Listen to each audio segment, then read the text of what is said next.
Hi friends, I am Dr. P.K. Hazra and today I am being joined by Dr. Debabrata Bera. Welcome Debu.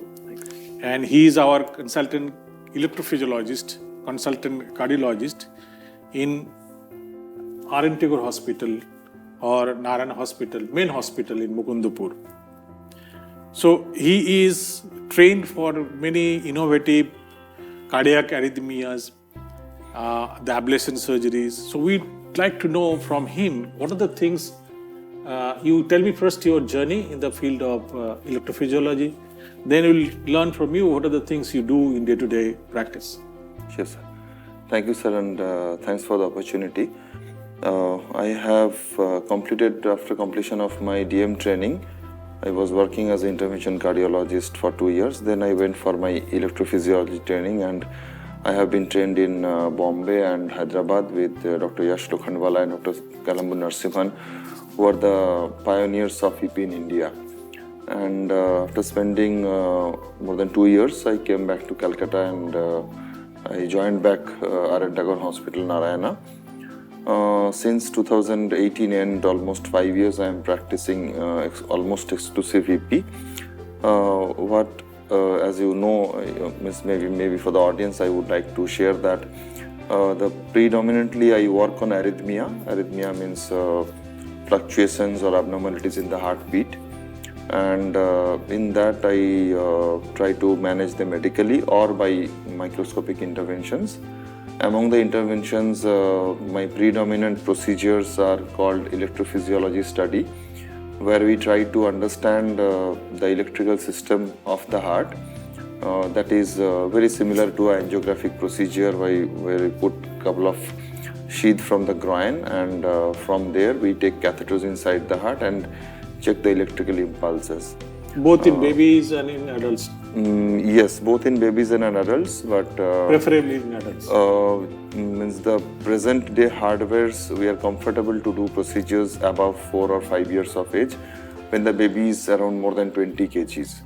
So an adult. So weight is definitely one of the barrier of doing EP in children, or availability of the catheter. So it's availability of the catheter and hardware as well as the infrastructure. There are couple of institutes who more frequently perform pediatric procedures. One of them being Amrita Institute, one is Sri Chitra in Trivandrum. And so in essence, you are saying the pediatric EP specialty or is EP procedures completely different from adult? Not completely different, but substantially different from adults because smaller size of the yes, smaller size, and there are few procedures which are done in patients who have a complex congenital heart disease or the structurally abnormal. So those are few hindrances where you do not encounter a usual heart like you or me because the artery is joined to different ventricles, and those procedures are a little complex. They need a different set of mindset as well as training as well as hardware. Right.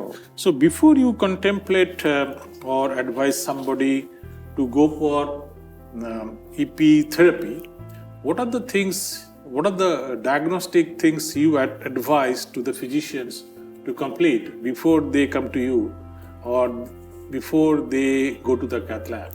So if I categorize my patients or subsets into two categories, some of them having bradycardia where they are having a low heart rate. In them, generally ECG and Holter monitoring or a prolonged ECG monitoring is good enough, along with the basic parameters like echocardiography and some blood test. For the other category, second category of patient who have either a fast heartbeat or have an irregular heartbeat, in them we generally try to document a ECG during those episodes of arrhythmia, like either a supraventricular tachycardia or a ventricular tachycardia or atrial fibrillation flutter. We want to see what is happening during those episodes, and then we get to know that which kind of EP study or ablation I have to perform, because if you look at the most common procedures I have to perform, or any electrophysiologist over the globe has to perform, is supraventricular tachycardia. Now that procedure is relatively simpler and a shorter duration, and the hardware you need is less. In contrast, if you go for a structural heart disease like ischemic cardiomyopathy having recurrent ventricular tachycardia or atrial fibrillation, we need something called a 3D mapping or a electroanatomic mapping. For that, the procedure is generally done under general anesthesia. The procedure duration is more like 3 to 4 hours. And obviously we have to go with a different planning and approach. So that's why we want to document during what is the ECG during that. Okay, so monitoring by 24 hours to 72 hours halter or ECG monitoring at home with newer technology, newer devices before contemplating any invasive procedures like electrophysiology. Electrophysiology is an invasive procedure. You have to go inside the heart. Especially in babies, very difficult because the connections may be altered, they have holes, some of them are repaired, very sick. Yes. So in adult, the 2D versus 3D mapping of the system is very important to understand. If you have 3D for anything, this gives better understanding of the chambers, the origin of your electrical short circuits in the heart, and the completion of the procedure or the comfort to the operating specialist like Dr. Bera is much higher than doing on two-dimensional thing. Now, atrial fibrillation, PSBT are the two common thing to treat and very high rate of success in PSBT. So what are the complication rate of doing EP ablations of PSBT? So if we, and what are those? Yes, as you rightly pointed out that the major proportion of patients we treat as an electrophysiologist are supraventricular tachycardia or PSVT. I would say there are very rare occasions where we encounter complications, but at the same time we need to admit that it is not zero. It may be near zero but not zero. Among the supraventricular tachycardia, the most common arrhythmia we encounter is called AV nodal reentrant tachycardia, and the major practical risk is damaging patient's own intrinsic AV node circuit, and in those rare situations we might have to implant a temporary or a permanent pacemaker.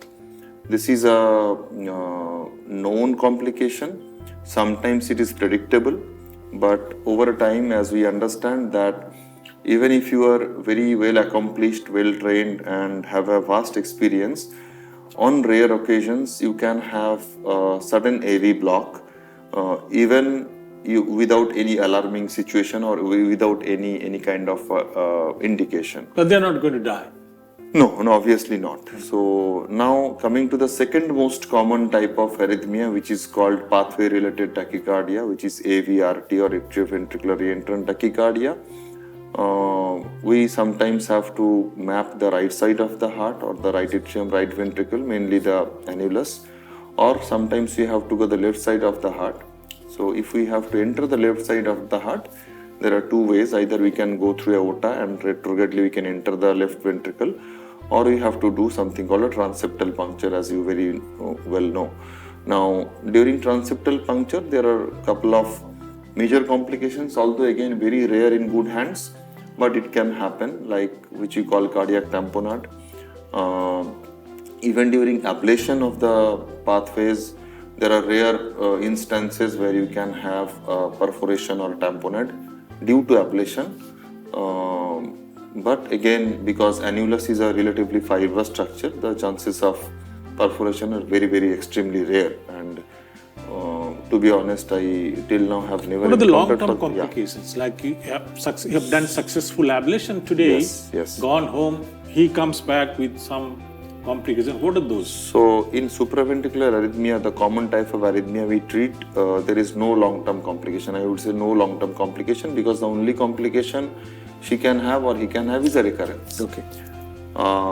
In contrast, if you talk about atrial fibrillation, where the major procedure is called pulmonary vein isolation, in those patients they can have a long-term sequelae of the ablation is called, rarely although happens, is called pulmonary vein stenosis, and there can be something similar to acute. So there is a left ventricular solution failure to treat those kind of So stenosis, now but the benefit is much higher than the complication rates. If you consider PSVT and the ablation done under 2D, the benefit is much higher and outweigh the smaller risk of complication. If you talk about atrial fibrillation, the benefit is still higher than the complication rate, but at the same time the complication is not zero. If you put together, there are small amount of a groin complication, small amount of risk of stroke, and the major is the tamponade. So put together, I would say there is a small but substantial risk for pulmonary vein isolation. Okay, so let's come down before, to complete that, before even the guidelines also say that in atrial fibrillation, before going for a procedure, we should try at least one proper antiarrhythmic drug before you take them for ablation in atrial. Okay, so there are several rate control measures, and rhythm control measures. Now let's focus on the bottom ventricle, that is left ventricle and right ventricle. There are two beautiful ventricles God has given us. So far we are talking about supraventricular. That means something above the ventricle. Yes. Now there are arrhythmias, as you call ventricular tachycardia. The drug versus ablation, which comes first?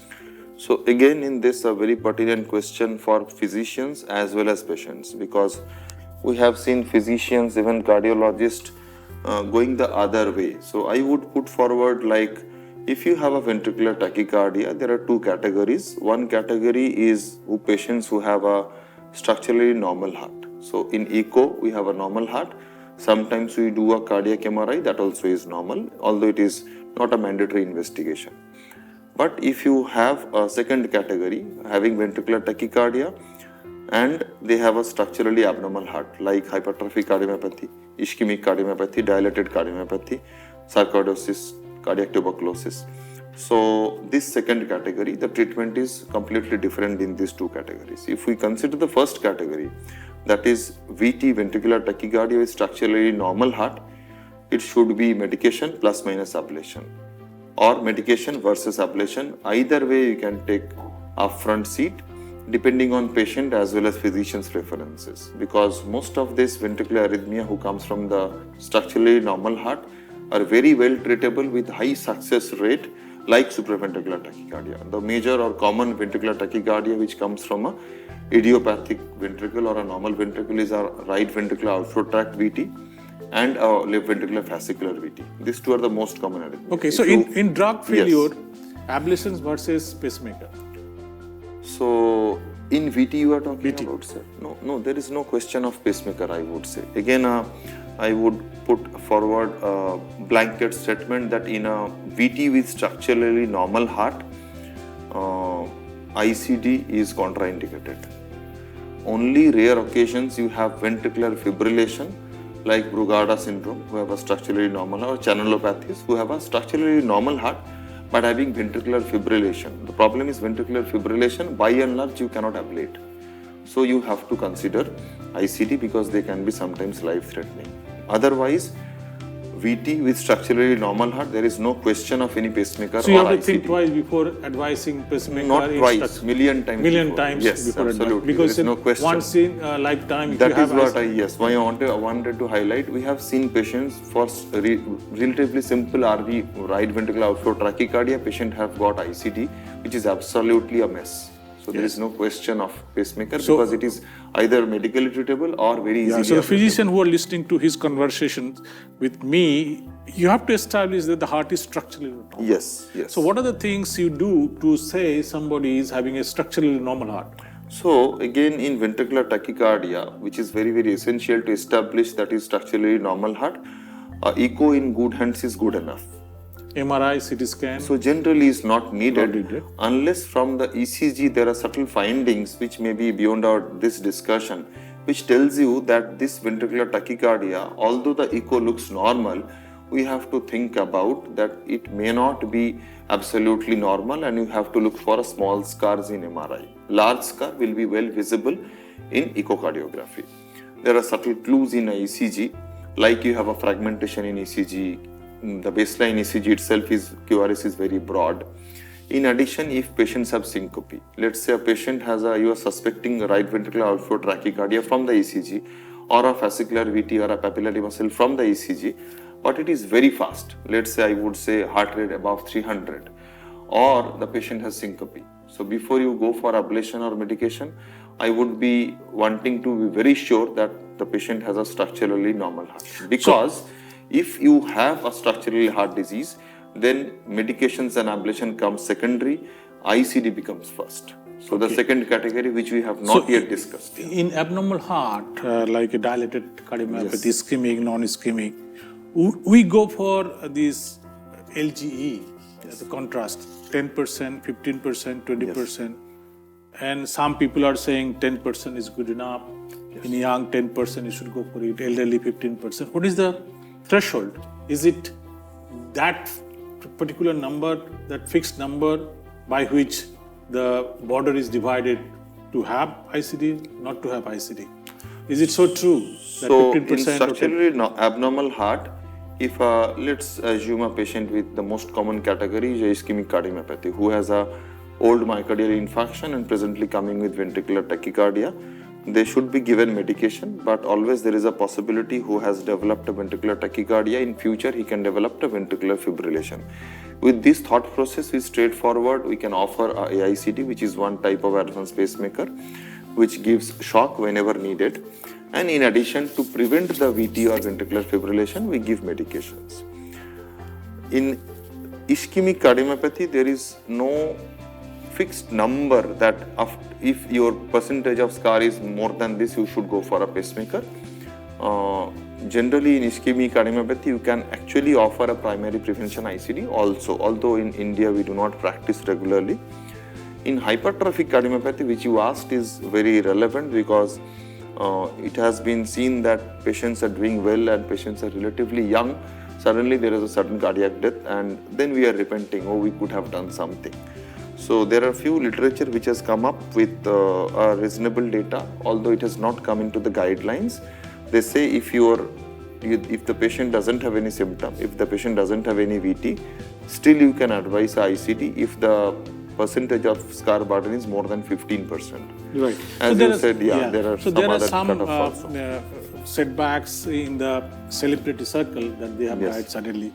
They always come and ask the doctors community, cardiologist community, why he died, how he died, whether it could be prevented. The marathoner died, the footballer died, the cycler, the competitive sports people died on the spot, nothing could be done. So what is one advice you would like to give these young people who are enduring these sports like contact sports or fitness exercise, vigorous exercise, and they die suddenly, and what lesson we learn from their sad incidents as a cardiologist or EP specialist? So again, as you has raised a very relevant point, some of them are still in grey zone, but what we know in black and white is all these athletes or who have a high endurance sports, they must undergo yearly checkup with a ECG, echo and a treadmill test. Anyway, they are doing a high level of activity, but still, as we see every year when they join a different club or different country, they are being regularly checked. Despite generally these cardiomyopathies like congenital cardiomyopathies, including hypertrophic cardiomyopathy, is generally picked up. But sometimes there are, for me, first are a very subtle subset of patients where even if you do a regular ECG echo, you do not pick up. Like the Denmark footballer Eriksson, when he fallen down, finally it was diagnosed as a hypertrophic cardiomyopathy. He was having regular checkup throughout his life, but it was not picked up. Because ECG echo, sometimes the subtle abnormalities may not be picked up. So I would say present day footballers or high endurance sports, they must undergo ECG echo treadmill test. In addition, I would advise a cardiac MRI to see for subtle abnormalities. Some of the countries, they are even doing screening for channelopathies because some of the like Brugada, long QT, they are being picked up later on. Otherwise, they are structurally abnormal heart. Suddenly they develop arrhythmia on field or off field during swimming. So some of the countries, they are regularly doing channelopathy screening, and it is a once in a lifetime screening. It's not like ECG echo that every year you have to do. Once you are screened for it, you are excluded. Right. So friends, we are completely running out of time, and I hope you have enjoyed our podcast. And I'm very, very excited to have a future topic with my friend Dr. Bera. with a new topic, a very entertaining topic. But today, what I could gather from him, that EP or electrophysiology is a new subject for me who are doing intervention cardiologists. For him, it's not new. It is there in our educational program for long time. There are many great EP specialists born here and also trained many people in our country. This specialty is growing very fast, and those people who are suffering from unexplained syncope or loss of consciousness, their rhythm going bizarre, and they have atrial fibrillations, paroxysmal supraventricular tachycardia, they should ideally go to a specialist like him, where he will counsel you whether you need EP ablation, whether you need an ICD or pacemaker, whether you can stay safely on medical therapy, lifestyle modifications. These are very informative piece of information I gathered from my friend Dr. Bera, and I like to thank everybody. And this is the broadcast or the podcast will be available in our Facebook, Twitter, LinkedIn, and other channels. And this is small endeavor from CSI West Bengal branch. Thank you, Dr. Bera, for joining me. Thank you so much. Thank you very much.